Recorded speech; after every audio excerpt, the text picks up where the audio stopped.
दीक्षा प्रवचन ध्यान से सुनेंगे और उसके पहले 4-5 नारे हो जाए। भगवान बुद्ध की, भगवान बुद्ध की। कितने का है किचन?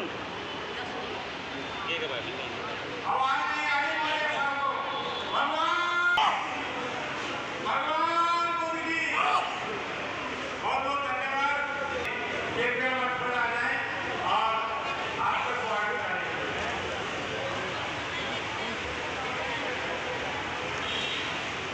नमो बुद्धाय जय हिंद साथियों। इस देश के पहले Dalit chief justice of India K T. Balakrishnan sahab ने अपनी इसमें अपनी स्पीच दी। मैं आपको ये बताना चाहूँगा कि के.टी. बालाकृष्णन जी जो है सबसे पहले मजिस्ट्रेट के पद पर तैनात हुए थे केरल में। वो उन्होंने उसके बाद रिजाइन किया और रिजाइन करने के बाद में हाईकोर्ट में वो जज बने और उसके बाद chief justice of high court supreme court में बने। तो अभी के.टी. बालाकृष्णन साहब जो है इस वक्त के कमीशन के भी हेड हैं और वो कमीशन इस बात के लिए रिसर्च कर रहा है कि क्या दलित मुस्लिम और किस लेंगे लगता है लीगली और कानून के साथ में बोलेंगे आगे सरकार ये कर बताएगा। लेकिन ये बड़ा इम्पोर्टेंट आस्पेक्ट है कि क्या जो मुस्लिम और क्रिश्चियन जो दलित है क्या उनको रिजर्वेशन का लाभ या कानूनी लाभ संविधान के तहत मिलता है कि इसकी जो हमारे देश में अन्य राज्य हैं आसपास के राज्य उनसे बहुत बेहतर है।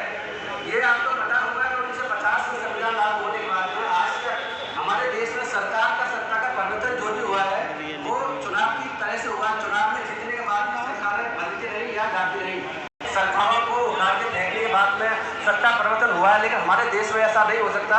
संविधान निर्माता बाबा साहब ने जो संविधान दिया है उसके तहत हमारे यहाँ सत्ता परिवर्तन का सिस्टम है वो संविधान के तहत इलेक्शन के माध्यम से ही हो सकता है। और हम लोग जो है कोई बुद्धिस्ट रहे हैं पहले पुराने ज़माने में, अभी बाबा साहब सिद्धांत को फॉलो करते हैं तो शांतिपूर्ण तरीके से संविधान के दायरे में रह करके हम अपनी बातों को रखा करते हैं। तो हमारे देश की बड़ी खूबसूरती है इस मामले में, जिसमें सबसे बड़ा योगदान हमारे माता गौतम बुद्ध साहब का था। देश जाना हम गंवारा नहीं समझते और ऐसा होना भी चाहिए।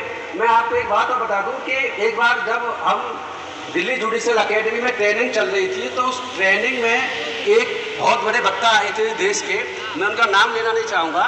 तो उन्होंने एक बात कही थी, उन्होंने ये कहा कि इस देश में जो शास्त्री गांधी है तो उस वक्त उनका कहना ये था कि इस देश में जो अहिंसा का सिद्धांत चल रहा है तो हम लोग इसलिए अहिंसा का सहारा नहीं लेते हैं।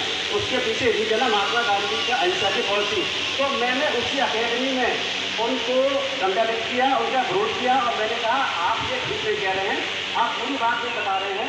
पूरी बात ये है कि गौतम बुद्ध साहब के समय और जैन धर्म बुद्धिज्म जो अपनाया आज से करीब 2500 साल के आसपास पहले, उस वक्त से अहिंसा का सिद्धांत हमारे देश में चलता आ रहा है। उसके बाद बाबा साहब भी आए, उन्होंने अहिंसक तरीके से आंदोलन किया। इसके अलावा संविधान में जो व्यवस्था है अहिंसक तरीके से सरकारों को बदलने की, अहिंसक तरीके से जो भी कुछ